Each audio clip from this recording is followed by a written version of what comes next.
Kwa jina naitwa Laida Sikwathiro, mwenyekiti wa Tanzania Agribusiness Enterprises Viable. Kwa hapa shambani na napenda kuelezea success story ya kikundi chetu cha Viable. Kwa sasa kwenye kilimo cha viazi. Mwanzoni tulikuwa tunafanya kilimo cha viazi, tulikuwa hatujui namna nzuri ya upandaji, namna nzuri ya kuweka mbolea na namna ya kupanda. Lakini baada ya kupata, tulianza kulima sisi wenyewe kwa mbegu ambazo sio nzuri na mbegu ambazo sio hazina ubora. Tulikuwa tunapata tani 2, lakini baada ya kupata mafunzo kutoka kwa mkulima mmoja kutoka Iringa, Mr. Bernard Mgaya, tukapata training mbalimbali kuhusu namna ya kupanda na namna ya kupata mbegu bora zenye ubora na kupata mazao mengi. Baada ya kupata ile elimu ya uzalishaji, tuliweza kuvuna zaidi ya tani 5. Kwa hiyo tukaongeza zaidi kutoka tani 2 tukasogea mpaka tani 5. Na pia ametusaidia Mr. Bernard Mgaya kutuconnect na watu wa uzalishaji wa mbegu bora ambazo yapata kampuni ya Silverland kutoka Iringa, tukaweza kufanikiwa kupata mbegu na sasa hivi tunaendelea vizuri na tumepanda shamba letu na tunasubiria mavuno mengi zaidi kutokana na mbegu bora tulizozipata. Huyo Mgaya mmemjulia wapi? Namjua Mgaya ni mkulima toka Njombe. Ni mkulima Mgaya ni mkulima kutoka Njombe kutokana na ziara waliokuja kufanya hapa wakiongozana na kampuni ya Sagoti. Waliweza kutukutanisha na huyo au kufanya connection na huyo Mr. Mgaya. Sagoti walitusaidia pia kupata channel ya kujuana na huyo mkulima kutoka Njombe aitwa Mr. Mgaya. Kutokana na hiyo connection tukapata elimu na tuweze kufanya uzalishaji zaidi. Okay, nyie vijana mmenifurahisha. Siku tuliokuja tulikuta ndio mmeanza kulima viazi. Lakini sasa hizi unaniambia mmepata mbegu bora. Mmepata mbegu bora kiasi gani na mmetumia fedha kiasi gani kununua hiyo mbegu bora kutoka huko Silverland? Na ni aina gani ya mbegu mnatumia? Asante. Mbegu ambazo tumezinunua kutoka Silverland ni aina ya Sagita, tumenunua kilo 500 na tumetumia kiasi cha shilingi milioni 6. Milioni 6 laki 6. Kwa kila kilo ni 1200. Kwa kilo moja kupiga kwa hizo hesabu za kilo 500 tunapata kwa tumetumia kiasi cha laki 6. Okay. Lini mnategemea kuvuna? Mmeshapanda? Tayari tumeshapanda kama unavyoona hapa. Tumeshapanda shamba letu, tunasubiri baada ya miezi 3, tumepanda mwezi wa 3 au mwezi wa 6 au mwezi wa 5 tutakuwa tayari tunavuna. Mmepanda eka ngapi? Tumepanda nusu eka kwa sasa hivi. Nusu eka. Okay. Na hiyo nusu eka ndio kwa hiyo mbegu ambayo kwa hiyo kiasi cha hiyo mbegu mlizonunua. Okay, asante sana mwenyekiti wa vijana Agribusiness Enterprises Viable wa World Veg Center. Hongera sana. Asante. Mimi pia ni mtaalamu wa kilimo, nimesoma Bachelor in Science in Horticulture. Anza kwa kujitambulisha kabisa hiyo sehemu. Nianze majina? Kwa jina naitwa Laida Sikwathiro, ni mwenyekiti wa Viable na pia na taaluma ya Bachelor in Science in Horticulture.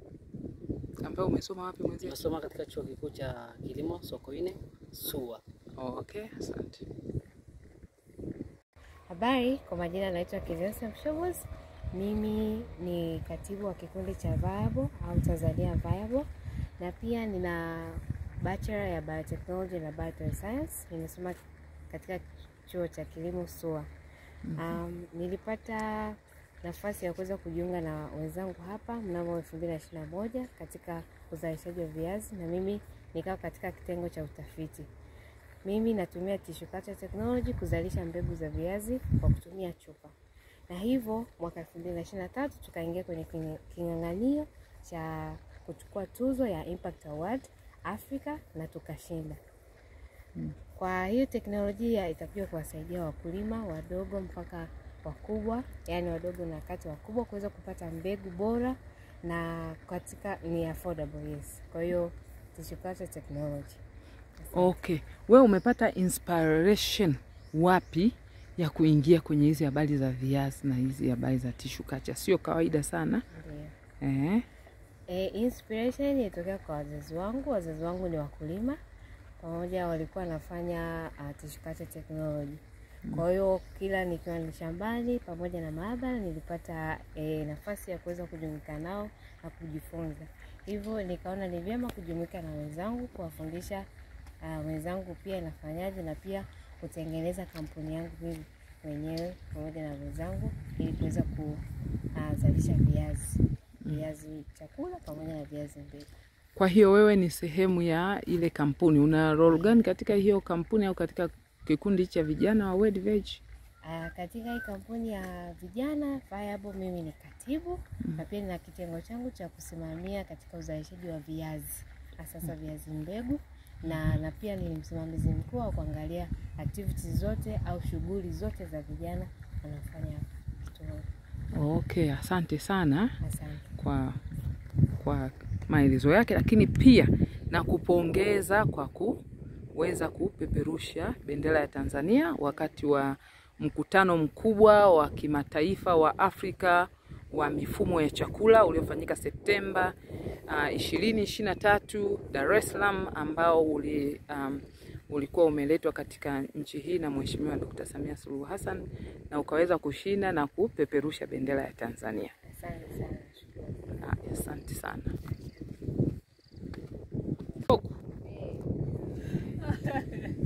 Kwa majina naitwa Fatuma Ali Kadungu na pia ni mtaalamu wa masuala ya kilimo na diploma General Agriculture kutoka chuo cha Bujaram kilichoko Kigamboni Msonga, na pia ni memba katika kikundi cha Viable ambaye nashughulika kusimamia miche pamoja na spice na tumepanda miche ya spice ambazo ni viungo tofauti tofauti, na pia tuna miche ya matunda kama avocado ambayo imegraftiwa. Lengo la kugrafti ni kupunguza muda na pia kupata mbegu bora na matunda bora ambayo tunayoyahitaji. Katika nakumbuka tulivyokuja siku zile zamani, mlinichukua mimi na wenzangu niliokuwa nao kina Mzee Mgaya, tukaenda kwenye shamba lile la parachichi, si ndio? Ndio. Kuna mafunzo yoyote au maelekezo yote ambayo mliyapata kutoka kwa mwanzo? Tulikuwa tumemana lengo la kuotesha miche yetu ni baada ya kuunda kampuni yetu. Tukaona kuna watu wengi wanakuja wanaulizia miche, basi tukaona kama kwetu sisi ni fursa. Kwa hiyo tukaanza kutafuta mbegu, tukaotesha, tukatafuta vikonyo ambavyo ni bora zaidi na aina ya mbegu ambayo tunahitaji. Tukapata mafunzo, tukapewa mafunzo jinsi ya kugrafti, tukagrafti miche mingine tukapeleka shambani tukapanda. Lakini tulikuwa katika kupanda shambani, management tulikuwa hatuna utaalamu. Kwa hiyo tukapata wataalamu, akaja Mr. Mgaya ndo akaja akatufundisha na kutuonesha jinsi ya kufanya pruning. Maana tulikuwa tunaachia tu, kwa hiyo unakuta lile jua linakuja linapiga kwenye parachichi, baadhi ya parachichi zinakuwa zinafanyaje, zinaungua. Kwa hiyo akatuambia tunakuwa tuna grafti muda wote ziwe level moja, kwa maana hata jua likija likipiga yale parachichi zetu zitakuwa zimefunikwa na matawi, kwa hiyo inakuwa ni vigumu sana kuathirika. Okay, asante sana Madam. Mazao ya miche na spices. Nadhani sasa tutaenda kwa mwenzetu ambaye anafanya value addition. Sio ukishazalisha wao wanaenda kuongeza thamani. Okay, asante sana. Haya. Nianze. Habari, kwa majina naitwa Ezekiel Daniel. Ni mhitimu wa horticultural diploma kutoka chuo cha serikali cha Tengeru. Mimi ni mmoja kati ya founders wa kikundi cha Tanzania Vijana Business Enterprises na ni msimamizi wa kitengo cha value addition. Katika value addition tunachokifanya tunaongeza thamani ya mazao ya kilimo, hasa herbs and spices. Tunachokifanya tunafanya uongezaji wa thamani kama vile kukausha mazao, lakini pia kutengeneza products zinazotokana na mazao ya herbs and spices kama vile mafuta kwa ajili ya ngozi na pia kwa ajili ya matumizi ya kula, maana essential oils. Moja kati ya products ambazo tunazitengeneza, kwanza tunatengeneza rosemary essential oil, tunatengeneza rosemary mouthwash ambao ni nzuri kwa ajili ya kinywa, lakini pia tunatengeneza leafy cups ambazo ni muunganiko wa aina tofauti za herbs and spices ambao ni nzuri sana kwa ajili ya chai. Hizi herbs and spices ni mazao ambayo yapo nyuma kidogo, japokuwa kwa umuhimu. Kwa umuhimu itakiwa pewe kipaumbele kwa sababu hata tunaangalia mpaka wa colonization na kuja Afrika ilikuwa ni kwa sababu ya herbs and spices. Herbs and spices ni mimea muhimu sana kwa ajili ya afya ya binadamu, lakini pia kwa ajili ya swala zima la nutrition. Tunashuhudia katika karne hii kukiwa na changamoto nyingi sana za malnutrition. Nadhani katika kitu ambacho ni kizuri kama wadau wangeweza kufocus nacho kwenye upande wa herbs and spices, kwa sababu ni mimea ambayo ina nutrition nyingi sana, lakini pia ina viambata ambavyo vinaweza kutumika kama tiba na kutokana na challenges ambazo tunakutana nazo za magonjwa mbalimbali. Haya, asante sana. Umenifurahisha hiyo history, nilikuwa sijui historia ya kwamba ya herbs and spices ndio ziliwaleta wazungu. Actually, the real story ni kwamba hata Columbus, wale Red Indians wanaitwa Red Indians kwa sababu alikuwa ametoka huko aende akachukue spices India, akapotea akajikuta yuko Amerika. Kwa alivyokuta pale akawaita Red Indians, but in reality that was the story. Okay, asante sana na washukuruni wote kwa story ambazo au kile ambacho tumekiongea na roles mnazofanya kwa represent wengine, vijana wengine wengi. Asante sana, karibuni. Tunashukuru pia SAGCO, tunafanya kazi nzuri sana. Hasa kwenye upande wa kilimo kwa vijana. Tunafanya kazi nzuri. Nilisikia hata mwaka jana alikuwa dada nani yule Morogoro. Raha. Yes, yeah. Kwa hiyo vijana pia tunafurahia mnapogusa vijana wengi zaidi. Na huko kanda ya kaskazini pia sasa tunawapa challenge. Actually kanda ya kaskazini ndio tunaanza na nyie hapa. Asante sana. Leo mara ngapi nakuja kwenu? Ni ya pili, lakini ni ya tatu kwa sababu hapa katikati kuna mtu mwingine alikuwa amekuja. Na atakuja tena na tena na tena ili tuweze kuangalia World Veg ni SAGCO partner na mimi ndio relationship manager wa World Veg. Unakumbuka hata siku zile niliwaambia. Kwa hiyo nilivyoondoka niliacha homework kwenu ambayo I'm proud kwamba mmeifanya na mmeieleza hapa. Yani I'm very proud of you people. Yeah, keep it up. Na wenzenu muambie kwamba tuna really appreciate kijana. Sio rahisi kukaa kambini. Lakini kijana anakaa kambini, anafanya vitu vyake, unaona kabisa anaendelea. Ningerudi ningeambiwa mbegu zote zilikufa. Ningesikitika sana. Kwa hiyo nikirudi tena najua hivi viazi, kitu cha kwanza aliniambia Mshobozi hapa, this time tumeweka ridges, kuna vitu alivyoongea proudly ambavyo vilinipa matumaini sana nilivyowakuta nilivyosimama na nyinyi pale. Mwenyekiti aliponiona tu na kukumbuka, madam si ulikuja siku zile na mzee Mgaya? Dada amenifurahisha sana. Mgaya somo alilotoa kwa nini mnatakiwa kukata, kwa sababu kweli tuliona baadhi ya parachichi zimeharibika kwa ajili ya jua. Umeona Kwa hiyo kile kitu amekiongea na anakifanyia kazi. Na mzee wa herbs tulienda kule tukakuta herbs zako mlizokausha zile mmezitengeneza kule, zingine tukaondoka. Ndio. Exactly. Wakazipenda na nakumbuka na mimi nilichukua zingine siku ile naondoka, sijui mlinigawia nadhani kama sikosei. Kwa hiyo jamani, keep it up. Okay? Sawa. Siku ya mavuno tutawahi. Karibu hapa ni kituo cha barabara. Barabara yetu ina 4 parts. Hapa tunaposema inaitwa entomology unit.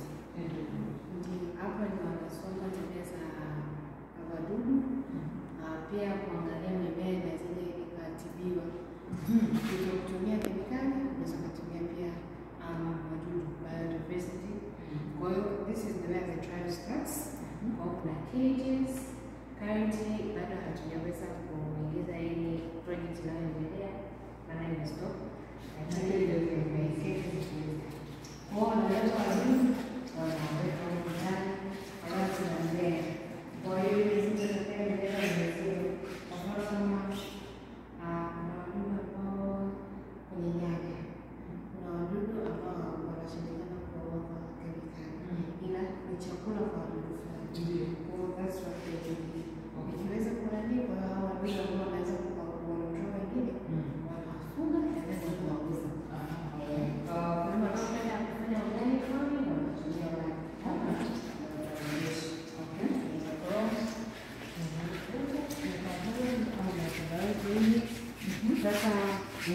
kutaka kujua unaenda ndani ya kemikali au madawa, lakini muda wake umekuwa umeshika. Sasa watu wanakuja kuangalia je, ni fungus au ndani ya bakteria.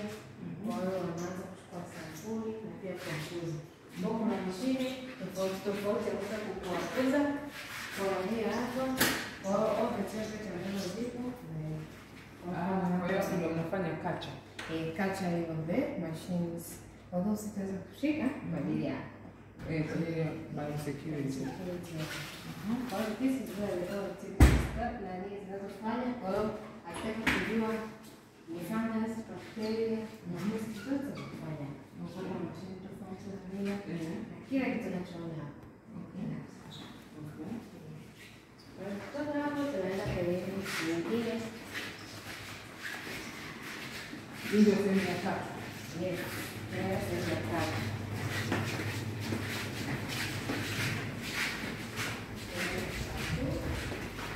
Sehemu ya tatu huku ni kusoma vinasaba.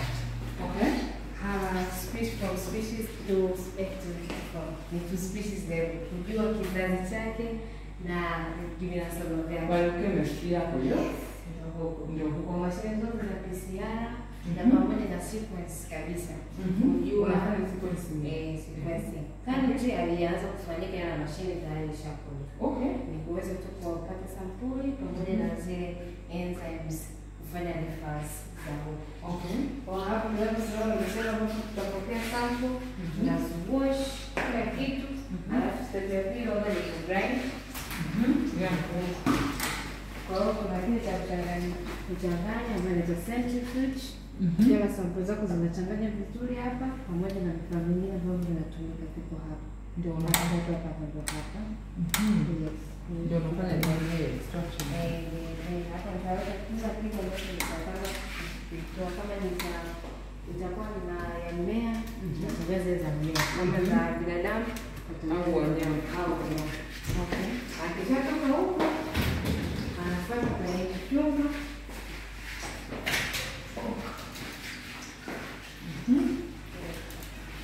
Kwa hiyo kama ikitokea kuna datu au chafu, utatumia sinki, lakini all the mixing, kila kitu tunaweza kutumia hapa. Kwa tuna measurements tofauti na inategemea na protocol yako. Kwa hiyo atamaliza sasa kujua zile DNA zipo na kuzichanganya kwa kutumia PCR. This is the old version. Atamaliza majibu yake atayapatia kwenye kompyuta ikiwa imepotea tayari. Kwa hiyo ilikuwa ni majibu ya 2021.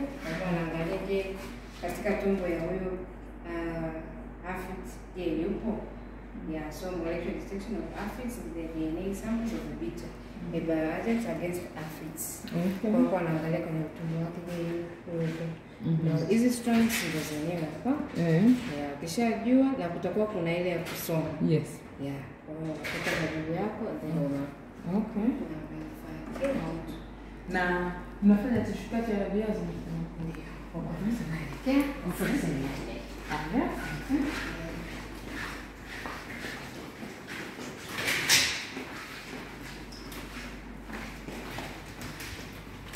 I'm happy kwamba a 26-year-old girl is taking me to ananionyesha wangu wa kujitamba. Hapa ndio unapofanya mapishi ya chakula cha mimea yao. Na hapa tunafanya sterilization. Kwa hapo unaona chupa hapo zimeshaoshwa ile oga imeweka for sterilization.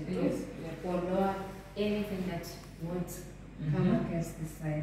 After here, baada ya kupika au kuna jiko kabisa na sufuria na pika zangu vizuri na pima na pH and then tunapakia ndani. Hii mashine inatusaidia kumaliza zile sterilization ya mwisho.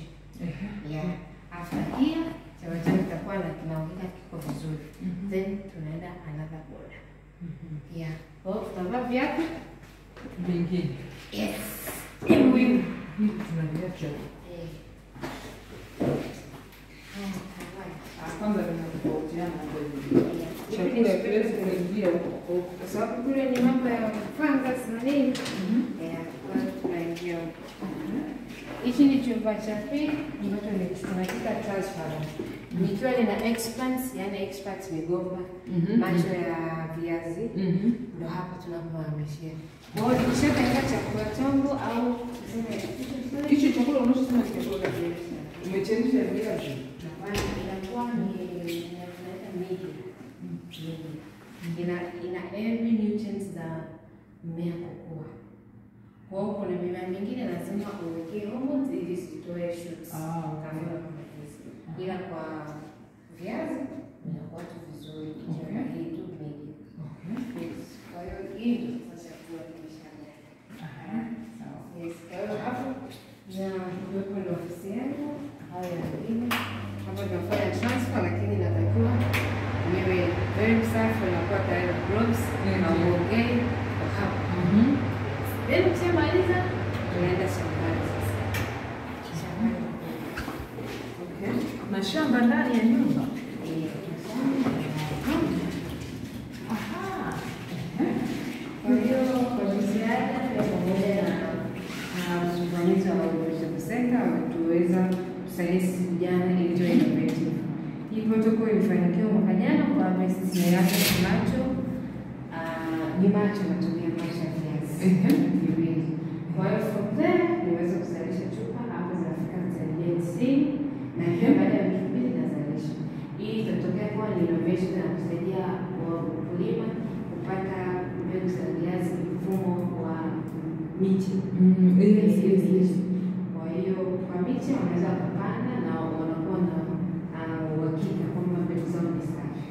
Ikiwa na sisi kama kampuni sasa tumepewa mafunzo na Chief Natoski, kwa hiyo tunaweza tukaimport na export mbegu. Wow.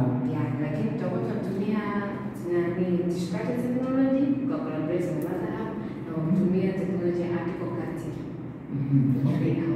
Sasa hapa ndo tumefika na hii ndio iliyokupa ile award on your behalf. Nimependa unaposema kwamba leo amesema kitu kwa group dynamics.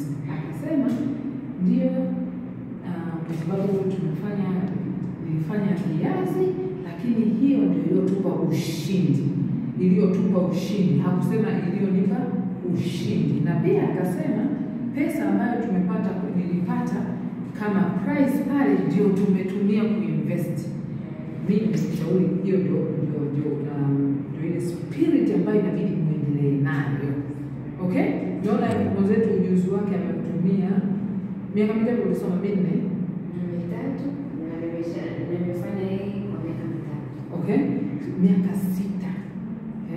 Ameingiza pale na nyumbani alikuwa anaangalia na miaka mingine tuongeze hivi ya kukua, lakini still ametumia ule ujuzi unatufaidisha sisi wote, si ndio? Tuko as one. Okay?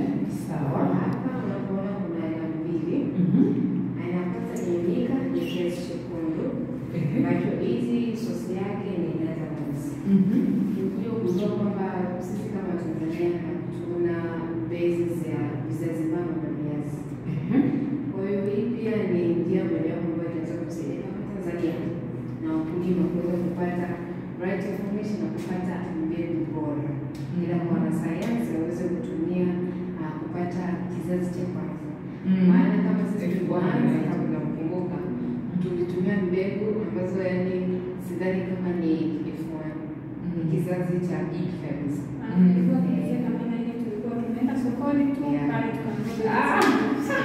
Kile ni zaidi ya bibi. Ni zaidi ya bibi. Tena ni hatari. Kwa hiyo wengi baada ya kwanza hii initiative watu wanauliza mbegu lakini they don't have the right information.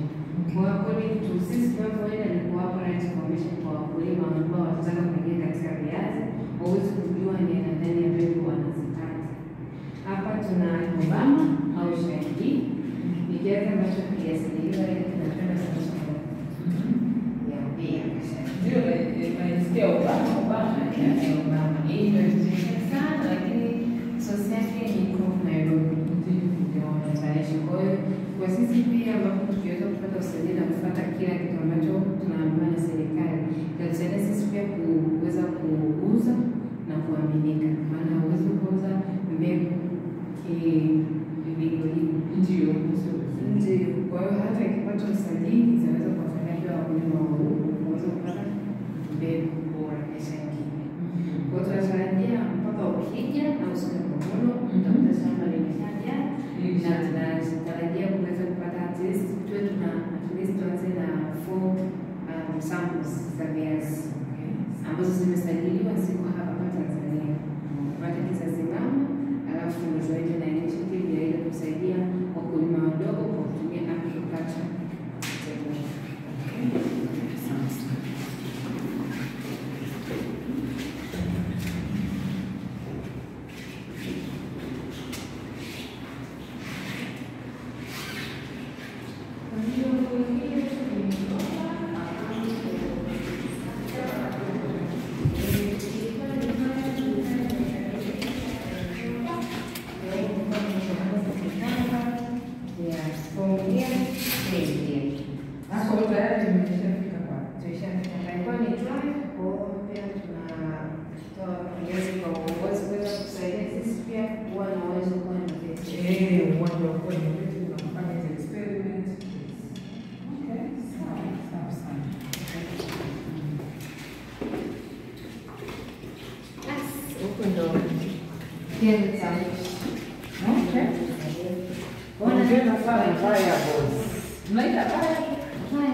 Kwa hiyo tukikuwa